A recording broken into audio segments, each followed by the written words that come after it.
The haunted history of Borley Rectory. Borley Rectory was a Gothic-style house built in 1862 in the village of Borley. It was constructed on the site of an old Benedictine monastery by the Reverend Henry Bull. The house gained a reputation for being haunted soon after it was built, and the stories surrounding it would become some of the most famous in paranormal history. The first signs of haunting began with Reverend Bull's family. The Bull family reported hearing unexplained footsteps and witnessing strange apparitions. One of the most recurring sightings was that of a nun, seen wandering the grounds and the house. Legend has it that the rectory was built on the site of a 13th-century monastery where a monk and a nun had an illicit affair.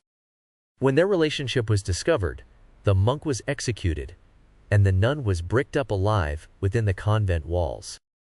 This tragic story supposedly explains the restless spirit of the nun seen at Borley. The hauntings escalated significantly after Reverend Bull's death in 1892. His son, Henry Bull, who succeeded him as rector, also reported numerous supernatural events. Henry and his family claimed to see the ghostly nun, a phantom coach driven by two headless horsemen, and the ghost of a young girl. Objects moved on their own. Mysterious lights appeared in windows, and unexplained whispers were heard. The most intense period of haunting occurred during the tenure of Reverend Lionel Foyster, who moved into Borley Rectory with his wife Marianne in 1930. The Foysters experienced a barrage of paranormal phenomena, including poltergeist activity, spontaneous fires, and objects being thrown across rooms. One of the most terrifying incidents involved Marianne being thrown from her bed. The haunting reached a new level when messages began appearing on the walls, seemingly directed at Marianne, pleading for help. The Borley Rectory gained national attention when famed paranormal investigator Harry Price was called in.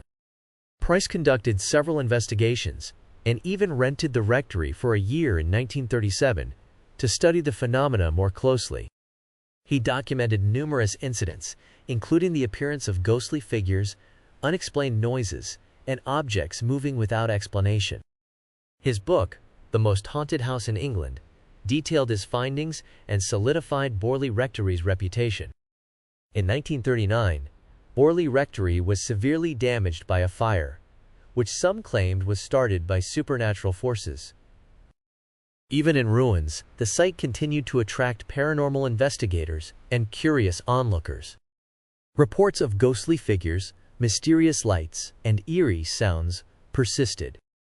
Despite the rectory's eventual demolition in 1944, the legend of Borley Rectory lives on. The site remains a focal point for paranormal enthusiasts and continues to inspire books, documentaries, and investigations. The story of Borley Rectory endures as one of the most compelling haunted house tales in history. Whether viewed as a genuine case of paranormal activity or a series of elaborate hoaxes, the chilling events at Borley Rectory continue to captivate and intrigue those fascinated by the supernatural. Thanks for watching The Science Magicians.